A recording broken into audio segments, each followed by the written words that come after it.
श्री गुरुपाद वर्षमात्र सार ओम श्री श्री गुरुपाद वर्षमात्र सार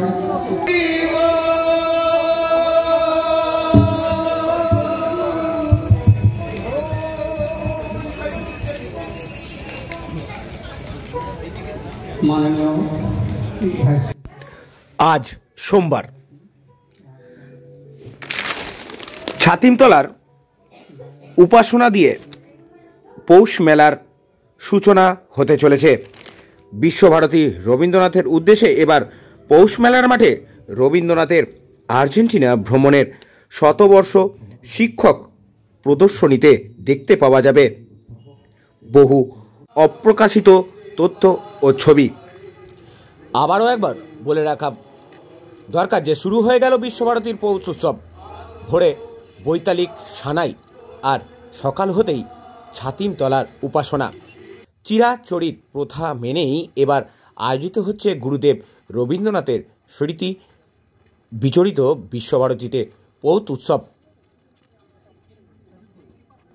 ছাতিমতলার উপাসনায় অংশ নিয়েছেন বিশ্বভারতীর উপাচার্য, আশ্রমিক ও ছাত্রছাত্রীরা। কি বলছেন ছাত্রীরা শোনাবো, শুনুন।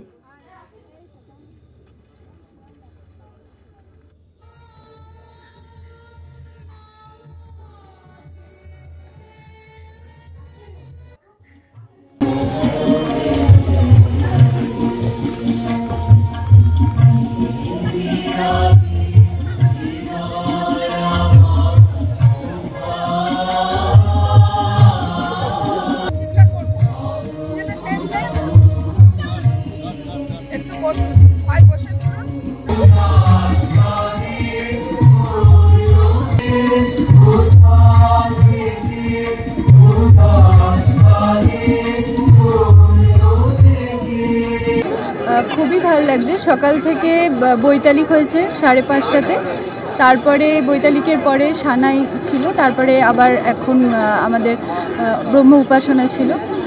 ভালো, খুবই ভালো লাগছে যে আবার শান্তিনিকেতন আগের ছন্দে ফিরে এসছে।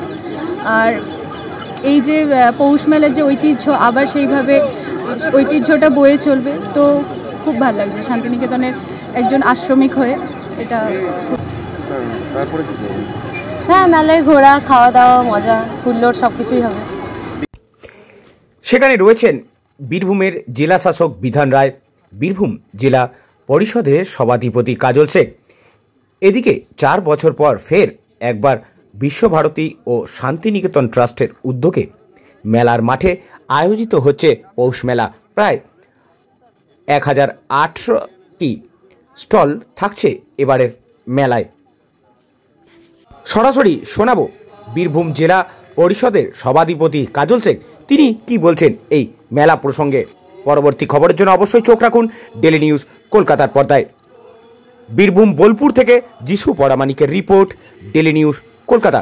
আর আপনারা দেখছেন ডেলি নিউজ, সত্যমেব জয়তে। এটা বলে বহিঃপ্রকাশ করার মতো ভাষা আমার জানা নাই। 181তম সাংবাস্তরিক উৎসব। এই উৎসবে গত বছর আমি এসেছিলাম, এবছরও এসেছি।